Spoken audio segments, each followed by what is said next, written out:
Hello and welcome back to Khel Now TV. स्वागत है आप सबका एक और पीकेएल 11 के रिव्यू एपिसोड में।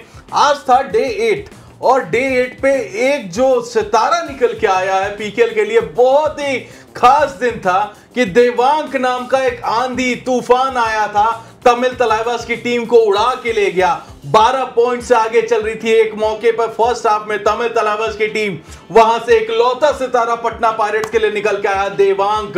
और क्या देवांक ने अपना नाम बनाया है, सिर्फ 1 पॉइंट नहीं, 2 पॉइंट नहीं, बल्कि कुल मिलाकर 20 से ज्यादा पॉइंट वहां पे हासिल किया देवांक ने और पूरे मैच में कहे ढा दिया। अकेले के तौर पे वहां पे मैच हरा दिया। 12 पॉइंट से पीछे चल रहे थे एक समय और 2 पॉइंट से जीते हैं पटना पायरेट्स। कमाल, लाजवाब। नरेंद्र ने कोशिश किया, सचिन ने कोशिश किया, लेकिन डिफेंस को तितर बितर कर दिया देवांक के रेट्स ने। मोहित भाई, कैसा लगा आपको नया स्टार जो बॉर्न हुआ है? बिल्कुल, पटना पायरेट्स के देवांक की जितनी तारीफ की जाए उतनी ही कम है। और जैसे ही देवांक का वो 15-20 वो सेकंड हाफ के बाद जो रूप देखने को मिला वो काफ़ी अच्छा था और एक नया सितारा हमारे बीच आ चुका है। पीकेएल का एक नया सितारा। एक मैच पे हम बोलते नहीं है, लेकिन आज 12 पॉइंट पीछे होने के बावजूद भी देवांक का, अगर मैं मानूंगा तो सारा रेडिंग डिपार्टमेंट में सारा सब कुछ देवांक ने किया, किसी का साथ नहीं मिला। डिफेंस की बात करूँ तो गुरदीप ने 2 पॉइंट लिए हैं, शुभम सिंधे ने 1 पॉइंट लिया, अंकित ने 4 पॉइंट लिए। लेकिन अगर गुरदीप और मैं अंकित की बात करूं तो बिल्कुल परफेक्ट टाइमिंग पे ये टैकल पॉइंट लिए हैं जहां जीत की जरूरत थी। एक उनको रिव्यू थोड़ा गलत आ गया था, जो टीवी एम्पायर का रिव्यू लिया था उन्होंने, तो वो गलत हो गया था। लेकिन उसके बावजूद भी पटना पायरेट्स ने हार नहीं मानी और एक जीत की। और जो लास्ट टैकल किया था अंकित ने, वो ही पटना पायरेट्स को जीत दिला गया।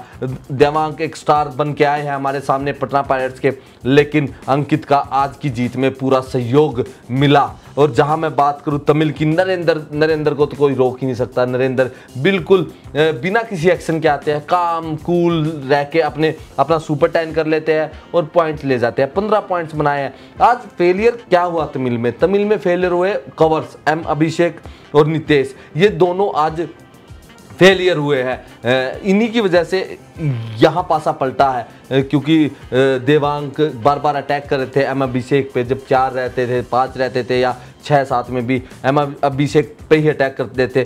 सचिन ने काफ़ी अच्छा काम किया, एक सुपर रेड भी की, कहीं ना कहीं बढ़त बनाने की कोशिश की थी। लेकिन साहिल भी अच्छा, राइट कॉर्नर लेफ्ट कॉर्नर दोनों ने अच्छा काम किया। फेलियर थे इनके आज तमिल तलाइवा के कवर्स।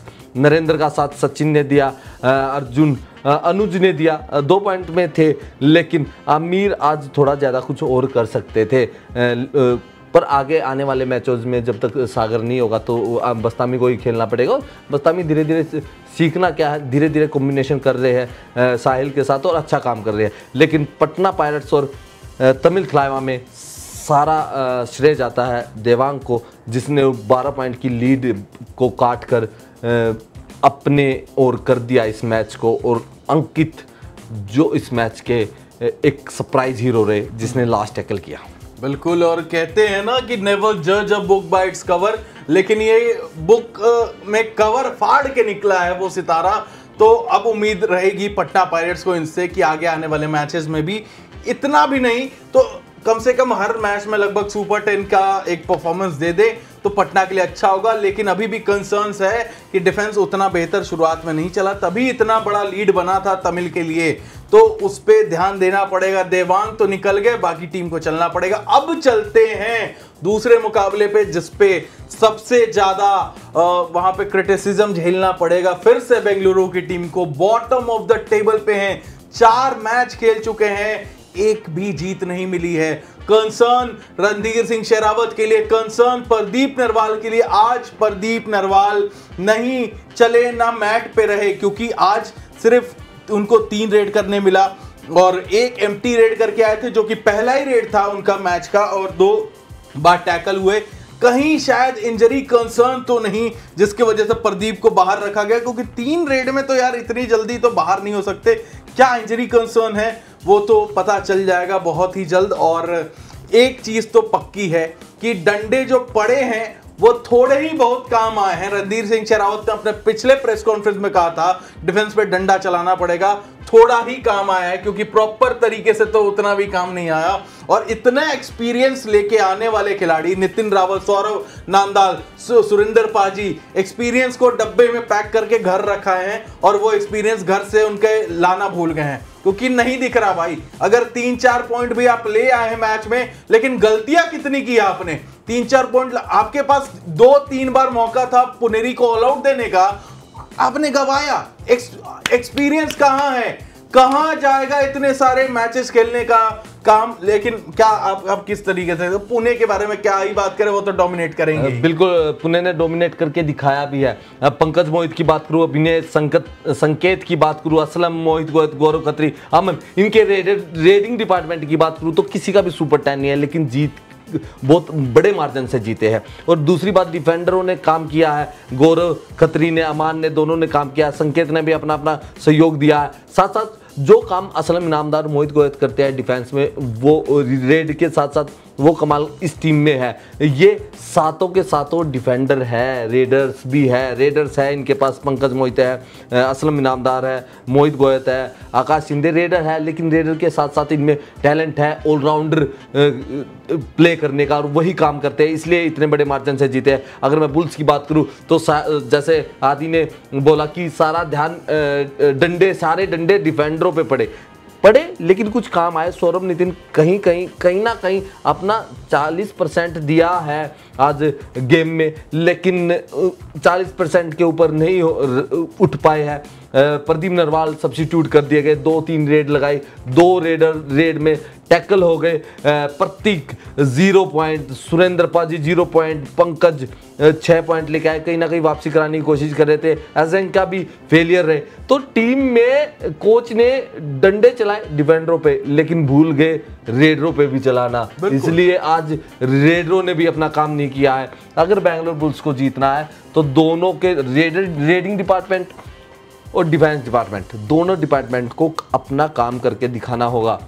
यही चीज है, जब तक डिफेंस और रेडिंग दोनों अपना काम करेगी नहीं, तब तक आप जीत नहीं हो सकते। 4 मैच 4 हार, ये हैट्रिक से भी ज़्यादा हो गए। कहीं ना कहीं रणधीर कोच साहब नाखुश नज़र आएंगे। और मेरा मानना यही है, अगर आप दोबारा जाओ प्रदीप नरवाल जैसे प्लेयर को, या आपके पास इतना एक्सपीरियंस है, आप उनका यूज़ करो। कोच ने यार, कोच एक्सपीरियंस कोच है, उनकी कोचिंग में मैं भी खेला हूँ, लेकिन आप अपने आप को झकझोर दो, एक अच्छे कोच के लिए समर्पित कर दो सब कुछ, टीम के लिए, कोच के लिए। वो काम नहीं करके दिखा रही है बैंगलोर बुल्स। अगर बैंगलोर बुल्स को यहाँ अगर मैच में, इस टूर्नामेंट में वापसी करनी है तो एक जीत की ज़रूरत है। क्या पता वो किक एक जीत से लग पाए। बिल्कुल, और मैं समझाना चाहूँगा, थोड़ा सा ब्रेक डाउन कर देते हैं कि आज सुरेंद्र पाजी ने 2 अटेम्प्ट किए थे टैकल के, दोनों अनसक्सेसफुल रहे। 6 अटेम्प्ट किए सौरभ नांदाल ने, 3 सक्सेसफुल। सेम 6 अटेम्प्ट किए नितिन रावल ने, 3 अनसक्सेसफुल, 3 सक्सेसफुल। तो बट यहां दिक्कत ये है ना, स्टैट में ये चीज नहीं दिखेगा कि अगर दूसरे की गलती भी थी तो वहां जाके कूद पड़ते थे। सौरभ नांदाल की क्या जरूरत है, एक रेड में, मोहित गोयत के एक रेड में 3 बड़े प्लेयर आउट हुए, तीनों, सुरेंद्र पाजी, नितिन रावल और सौरभ नांदाल। तो एक रेड में अगर तीनों डिफेंस खत्म हो जाए तो क्या फर्क। रेडिंग की अगर बात करें तो ऑक्शन के टाइम से ही मैंने बोला था, और हमें दिख भी रहा था। अजिंक्य पवार मैं मानता था, उस समय भी मैंने बोला था कि he is not a raider, जो आपके सेकंड रेडर पूरे सीजन रहे। 1-2 मैच में आप उनसे एक्सपेक्ट करोगे परफॉर्मेंस, बट आपके सेकंड रेडर नहीं हो सकते। जय भगवान आपके थर्ड रेडर नहीं हो सकते। बट ऑक्शन में ये टीम थी तो रेडर से तो फिर भी हमने एक्सपेक्ट नहीं किया था कि प्रदीप को अकेले चलना पड़ेगा। लेकिन हमने पिछले सीजन क्या देखा था, हरियाणा स्टीलर्स अपने डिफेंस के बलबूते पे विनय थोड़े बहुत ही पॉइंट लेके आते थे, वो काम कर जाता था। पॉइंट तो रेटिंग में आज भी आए हैं। अगर हम बात करें, पंकज ने 6 पॉइंट लाए हैं, अजिंक्य पवार के नाम 3 पॉइंट है, जय भगवान भी आके 3 पॉइंट लेके गए हैं, सुशील आए थे 2 पॉइंट लेके गए हैं। तो उतना तो पॉइंट हो गया जितनी जरूरत होती है। पिछली बार हरियाणा अपने डिफेंस के दम पे गई थी, तो डिफेंस कहां है, डिफेंस कब परफॉर्म करेगी, और क्यों गलतियां करते हैं। अगर किसी की गलती हो भी जाती है तो उसमें कूदने की जरूरत नहीं है। That's it. पुनेरी पलटन कि कोई जवाब नहीं है। पिछला मैच हारे, उनको गलतियों से सीखा, और ऐसा हार जरूरी होता है कि कि कॉन्फिडेंस में, ओवर कॉन्फिडेंस में ना तब्दील हो जाए। जो कॉन्फिडेंस होता है उसके लिए पिछला मैच हारना जरूरी था तमिल के अगेंस्ट, बहुत बेहतरीन कमबैक, और इनकी कोई जवाब नहीं है। तो यही था हमारे तरफ से दोनों मैच का अभी तक एनालिसिस। आपको मिलते हैं कल अगले वीडियो में। अपनी ओपिनियन आप जरूर कमेंट बॉक्स में शेयर कर दीजिएगा।